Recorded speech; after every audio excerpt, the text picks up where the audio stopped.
আজ আমি আপনাদের সঙ্গে শেয়ার করব বাঙালির খুবই প্রিয় টমেটোর চাটনি।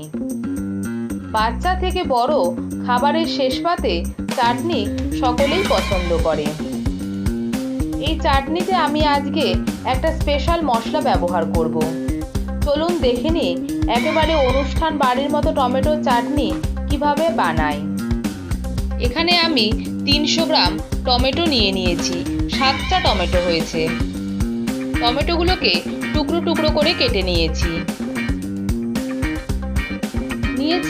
কাজু বাদাম, খেজুরটাকে টুকরো করে নিয়েছি।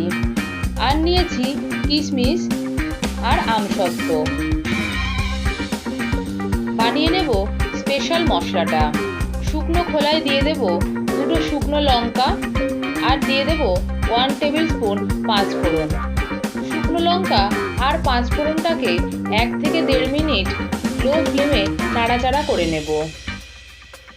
হাই ফ্লেমে নাড়াচাড়া করলে উপকরণগুলো পুড়ে যেতে পারে। উপকরণগুলোকে একটা প্লেটে আমি ঢেলে নিয়েছি। ঠান্ডা হলে একটা মিক্সিং জার নিয়ে এই সমস্ত উপকরণগুলোকে গুঁড়ো করে নেব। এই মশলাটার গন্ধটাই কি দারুণ। নিয়েছি একটা ফ্রাইং প্যান আর তাতে ব্যবহার করছি সর্ষের তেল। চাটনিতে খুব বেশি তেলের দরকার পড়ে না। নিয়ে নিলাম 1 টেবিল স্পুন কালো সর্ষে আর 1 টেবিল স্পুন 5 ফোড়ন। এইগুলোকে 1 থেকে 1.5 মিনিটের জন্য একটু নাড়াচাড়া করে নিতে হবে। এরপরে দিয়ে দেব টুকরো করে রাখা টমেটোগুলো। টমেটোগুলোকেও দিয়ে সামান্য একটু নেড়ে চেড়ে নেব।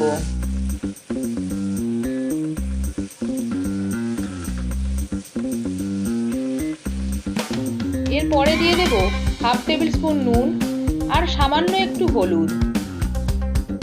চাটনিতে নুনটা কমই ব্যবহার করা হয়ে থাকে।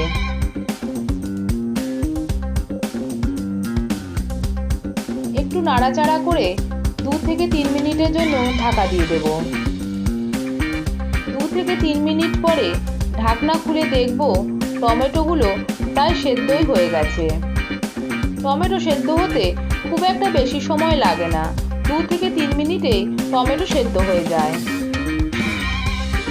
এরপরে দিয়ে দিলাম 4 থেকে 5 টেবিল স্পুন মতো চিনি।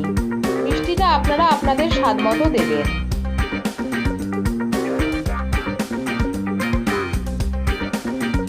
টমেটো আর চিনিটাকে ভালোভাবে মিশিয়ে নেওয়ার পরে দিয়ে দেব ড্রাই ফ্রুটসগুলো। খেজুর, কিশমিশ, আমসত্ত্ব আর দিয়ে দিলাম কাজু বাদাম। এই সমস্ত উপকরণগুলো দিয়ে সামান্য একটু নেড়ে চেড়ে নিতে হবে। এরপরে আমি 1 মিনিটের জন্য ঢাকা দিয়ে দিলাম। 1 মিনিট পরে ঢাকাটা খুলে চাটনি কিন্তু একদম রেডি।